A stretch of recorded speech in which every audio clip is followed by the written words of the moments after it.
You've waited weeks on a non-stimulant for your ADHD, pushed through side effects, and your focus barely moved. Here's the twist almost nobody hears until it's too late.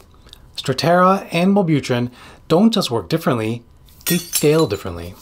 One can quietly stabilize the exact circuit you need, while the other can crank up anxiety, flatten your mood, or make you feel wired without actually helping you focus. So let me save you some weeks. I'm about to show you the real differences doctors look at, the patient patterns that predict success, and a simple algorithm that you can use today. By the end, you'll know exactly which one fits your brain and which one would have wasted your time.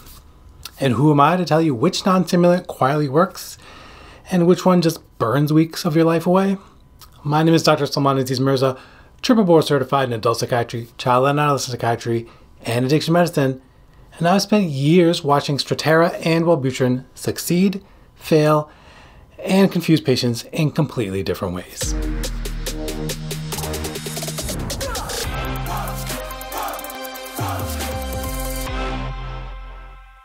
Picking the wrong non-stimulant doesn't just waste time, it derails your entire treatment arc. You lose weeks, maybe months, waiting for a medication that was never designed to fix the problem that you actually have. And by week 4, you're stuck in the same loop. Is this working, or am I just surviving side effects? If stimulants aren't an option, this decision becomes even more high stakes. You can't afford guesswork. You need a filter that cuts through the noise. Here's the framework that I use, the one that prevents the months-long detour, built around 3 filters. Filter 1, target symptoms. Identify the first domino you need to knock over. Inattention, impulsivity, emotional reactivity, or even morning inertia. Filter 2, leverage comorbidities. Ask, what else can we treat at the same time? Anxiety, depression, nicotine use, sleep problems? And lastly, filter 3, side effect tolerance. This is your personal line in the sand. Blood pressure sensitivity, sexual side effects, fatigue, insomnia. But the real trap, the thing that blindsides most people, is timeline and dose ceiling. Non-stimulants don't follow the I'll feel it today rule. If you expect a same-day shift, you're setting yourself up for disappointment. And every medication has a point where benefits stop rising and side effects start taking over. If you don't know that ceiling, you'll misjudge the entire trial and quit at exactly the wrong time. Here's how you prevent the spiral. Before you start the med, set a timeline, then track 2 metrics. One you feel, your focus, emotional steadiness, task initiation, and one that you can count. Task starts, session length, tabs closed, daily completions. If neither moves by the agreed checkpoint, you don't wait longer. You pivot with confidence. And ultimately, the biggest trap, chasing activation. Feeling revved up is not the same as having better executive function. People also quit right before the medication reaches steady state, day 10, day 20, not realizing that they were a few days away from clarity. And if you already run anxious, the medication didn't create anxiety, it uncovered it. Once you see through this framework, Strattera and Wellbutrin stop being boring non-stimulants. They become completely different strategies.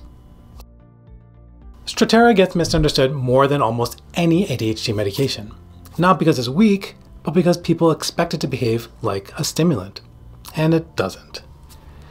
And if you judge it by how you feel this week, you'll misread the whole trial. If you want the full breakdown, dosing, mechanisms, side effects, I already have a complete Strattera deep dive. Check the card above. For this video, here's what matters. Strattera stabilizes. It doesn't stimulate. It builds attention by lowering emotional noise and tightening the norepinephrine tone in the background. That's why it's often the better match when anxiety or irritability is running the show. Here are the real-world patterns where Strattera wins against Wellbutrin. If stimulants made you jittery or wired, Strattera usually lands smoother. If anxiety is your baseline passenger, Strattera is the med that doesn't pour gasoline on it. And if emotional reactivity is part of your ADHD picture, Strattera can tone it down instead of revving you up. The danger zone? Quitting before a steady state, or staying at a sub-therapeutic dose. That's where the months can disappear. Strattera demands time, consistency, and a dose that actually hits the therapeutic ceiling.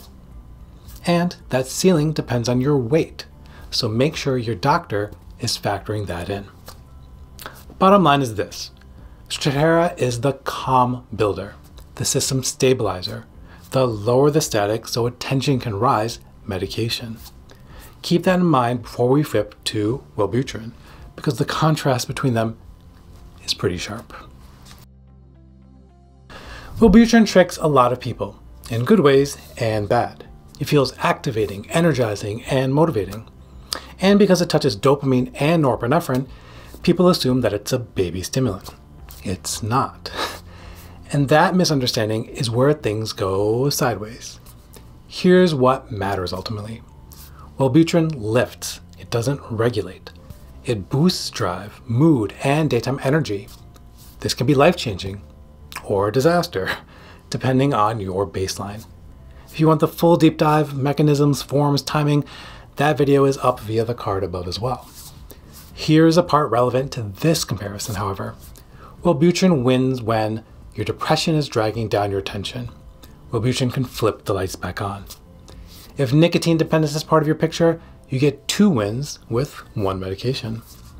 If lethargy or low drive dominate, Wellbutrin creates the momentum you've been missing.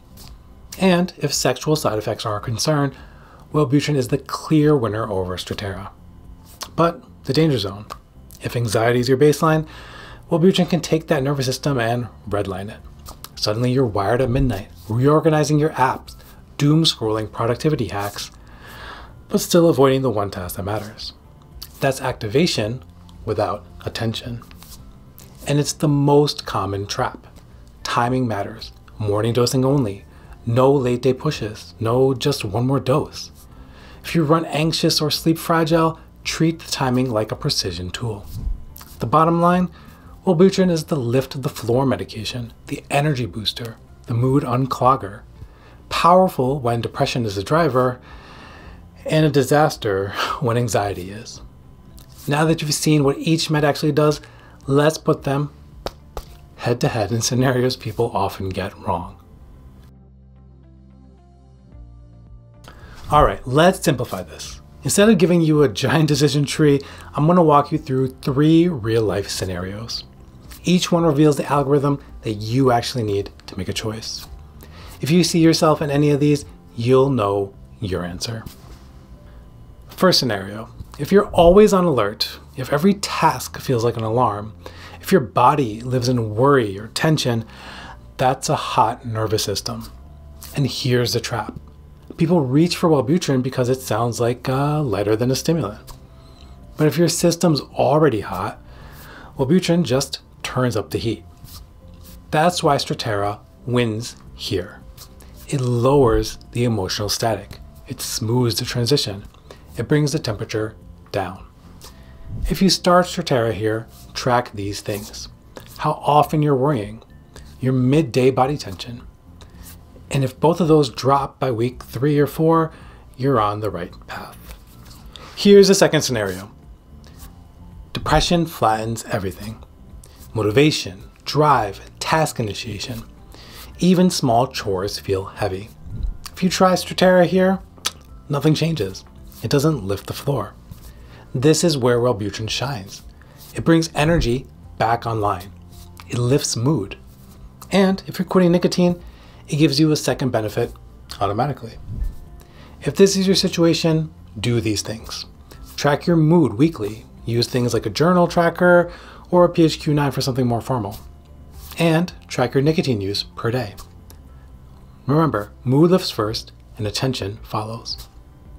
Here's the last scenario. Some people just can't do stimulants. Jitters, anxiety, no appetite, heart rate spikes, all of it. When that happens, you need a steady backbone, something without dopamine spikes. This is where Strattera leads. Slow, steady, 24-hour coverage.